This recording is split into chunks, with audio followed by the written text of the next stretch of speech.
Good morning વિદ્યાર્થી મિત્રો.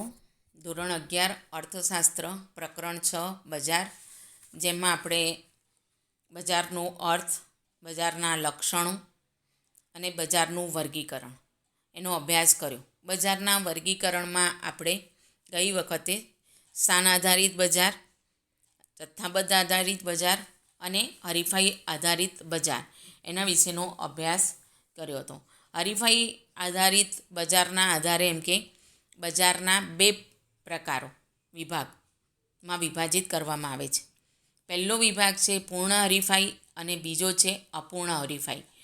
બજારનું વર્ગીકરણ આ પૂર્ણ હરીફાઈ અને અપૂર્ણ હરીફાઈના આધારે એમ કે જેની ચર્ચા છે એના આધારે બજારનું વર્ગીકરણ નીચે મુજબ છે. તો બજારનું વર્ગીકરણ પૂર્ણ હરીફાઈ અને અપૂર્ણ હરીફાઈ. અપૂર્ણ હરીફાઈમાં ઇજારાયુક્ત હરીફાઈ અને અલ્પહસ્તક ઇજારો. તો આજે આપણે સૌથી પહેલાં પૂર્ણ હરીફાઈ, બજારના વર્ગીકરણ પ્રમાણે પૂર્ણ હરીફાઈનો અભ્યાસ કરશું અને એના લક્ષણો. પૂર્ણ હરીફાઈ વાળું બજાર એક આદર્શ બજાર છે. પૂર્ણ હરીફાઈવાળું બજાર એક આદર્શ બજાર છે, પરંતુ તે માત્ર એક સૈદ્ધાંતિક શક્યતા બની રહે છે. વાસ્તવમાં ખેતી ક્ષેત્રને બાદ કરતા પૂર્ણ હરીફાઈના લક્ષણો ભાગ્યે જ જોવા મળે છે. પૂર્ણ હરીફાઈવાળું બજાર એમ કે એક આદર્શ બજાર છે, પરંતુ તે માત્ર સૈદ્ધાંતિક શક્યતા જ બની રહે છે. વાસ્તવમાં એમ કે જોઈએ તો ખેતી ક્ષેત્રને બાદ કરતાં પૂર્ણ હરીફાઈના લક્ષણો ભાગ્યે જ જોવા મળે છે, કારણ કે પૂર્ણ હરીફાઈવાળા બજારની તમામ શરતો એકસાથે ભાગ્યે જ સંતોષાય છે. ખેતી ક્ષેત્રને બાદ કરતાં એમ કે પૂર્ણ હરીફાઈના લક્ષણો ભાગ્યે જ જોવા મળે છે. કેમ? તો કે છે પૂર્ણ હરીફાઈવાળા બજારની તમામ શરતો એકસાથે ભાગ્યે જ સંતોષાય છે. અર્થશાસ્ત્રમાં પૂર્ણ હરીફાઈવાળા બજારનો અભ્યાસ ખૂબ અગત્યનો ગણવામાં આવે છે. અર્થશાસ્ત્રમાં એમ કે પૂર્ણ હરીફાઈવાળા બજારનો અભ્યાસ ખૂબ અગત્યનો ગણવામાં આવે છે, કારણ કે આ અભ્યાસને આધારે બજારની મોટા ભાગની લાક્ષણિકતા કે શરતોથી પેઢીની વર્તણૂકને સમજી શકાય છે. કેમ અગત્યનો ગણવામાં આવે છે?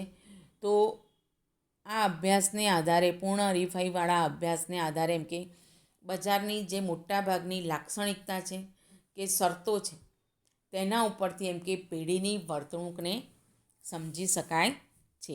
તદુપરાંત તે ઇજારાયુક્ત હરીફાઈ અને અલ્પહસ્તક ઇજારાવાળા બજારોને સમજવા માટે પણ ખૂબ ઉપયોગી થાય છે.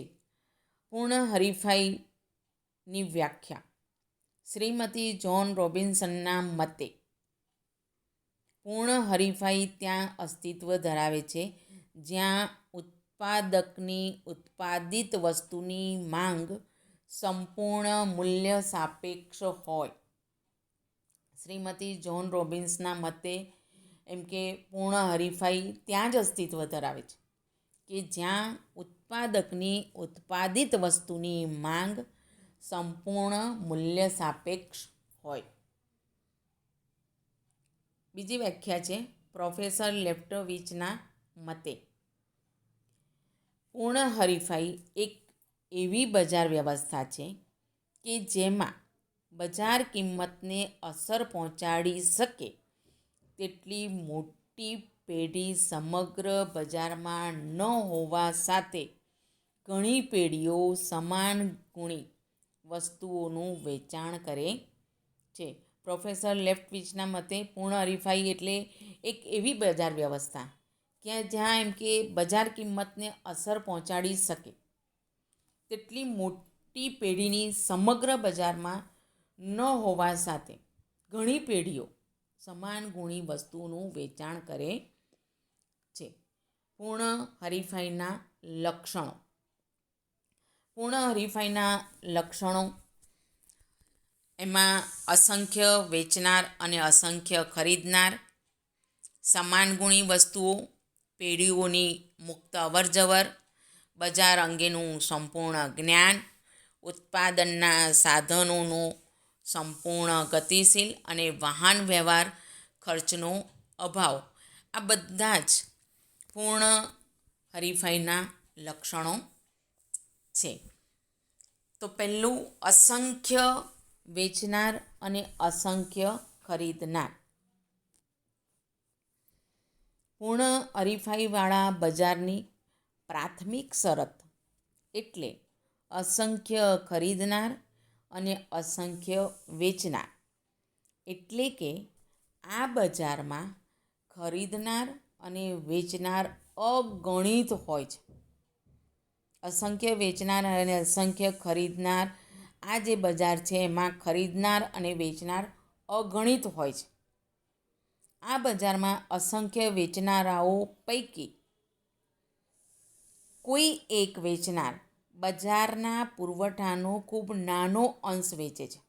આ બજારમાં એમ કે અસંખ્ય જે વેચનારાઓ છે એમાંથી કોઈ એક વેચનાર બજારના પુરવઠાનો ખૂબ નાનો અંશ વેચે છે, જેથી તે આખા બજારના પુરવઠા ઉપર કાબૂ ધરાવી શકતો નથી અને તેથી તે વસ્તુની બજાર કિંમત ઉપર અસર પહોંચાડી શકતો નથી. એટલે કે બજારના પુરવઠા ઉપર કાબૂ ધરાવી શકતો નથી, નાનો અંશ વેચે છે એટલે, અને એને કારણે કે વસ્તુની બજાર કિંમત ઉપર અસર પહોંચાડી શકતો નથી. દાખલા તરીકે, ઘઉંના એક ખેતરમાં ઘઉંનું ઉત્પાદન વધે કે ઘટે, તેમ છતાં ઘઉંના કુલ જથ્થા ઉપર અસર પડતી નથી. જેમ તહેવારોમાં ઉપયોગમાં લેવાતી નાના નાના બલ્બની હારમાળાઓ પૈકીનો એક ગોળો પ્રજ્વલિત ન થાય તો તે પ્રકાશના કુલ પ્રમાણ ઉપર અસર પાડી શકતો નથી, તેમ વેચનાર આ બજારનો ખૂબ નાનકડો ભાગ હોય તે વસ્તુની કિંમત ઉપર પોતાનો પ્રભાવ પાડી શકતો નથી. એટલે કે આ રીતે એમ કે જે વેચનાર છે એ બજારનો ખૂબ નાનકડો ભાગ છે અને એટલે વસ્તુની કિંમત ઉપર તેનો પ્રભાવ પાડી શકતો નથી. જ્યારે ખરીદનાર પણ અસંખ્ય હોવાથી વેચનારની જેમ ખરીદનારાઓ પણ વસ્તુની બજાર કિંમત ઉપર માંગના ફેરફાર દ્વારા અસર પાડી શકતા નથી. જ્યારે ખરીદનાર પણ અસંખ્ય છે, એટલે ખરીદનાર પણ અસંખ્ય હોવાથી વેચનારની જેમ ખરીદનારાઓ પણ એમ કે વસ્તુની બજાર કિંમત ઉપર માંગના ફેરફાર દ્વારા અસર પાડી શકતા નથી.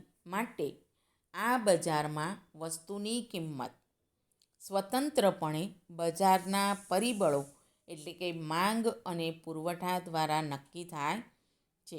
અને માટે એમ કે આ બજારમાં વસ્તુની કિંમત સ્વતંત્રપણે બજારના પરિબળો એટલે કે માંગ અને પુરવઠા દ્વારા નક્કી થાય છે.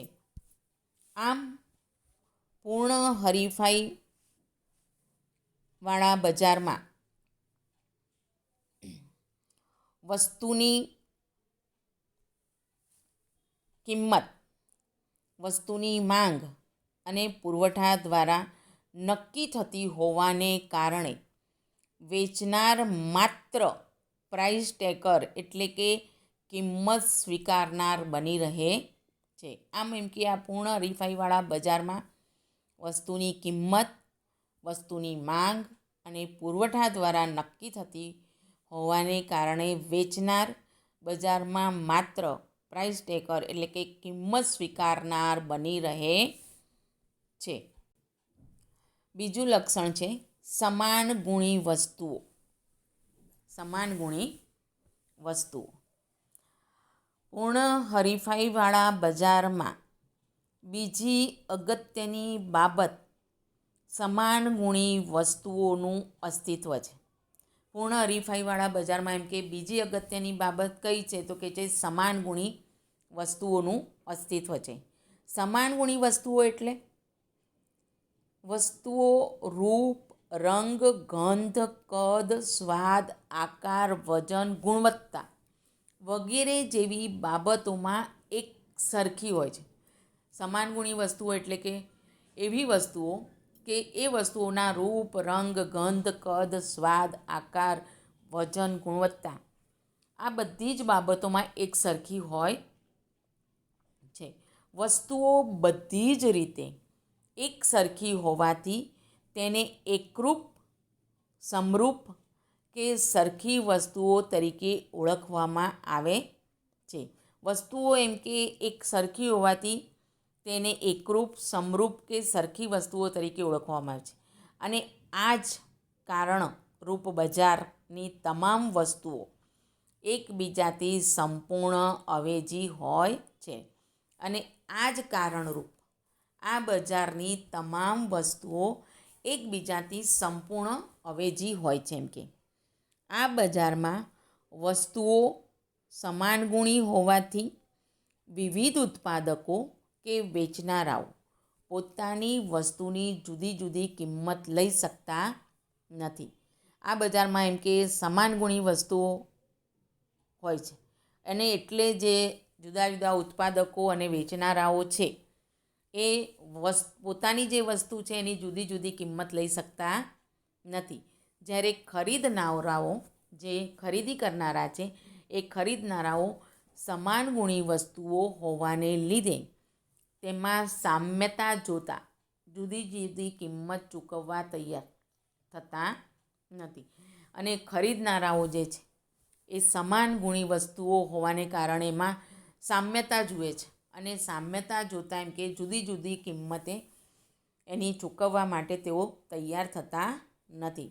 સરવાળે આ બજારમાં વસ્તુની કિંમત એક સરખી જોવા મળે છે. સરવાળે જોઈએ તો એમ કે આ બજારમાં વસ્તુની કિંમત એક સરખી જોવા મળે છે. હવે પછીના લક્ષણોનો અભ્યાસ આગળના પાર્ટમાં કરીશું.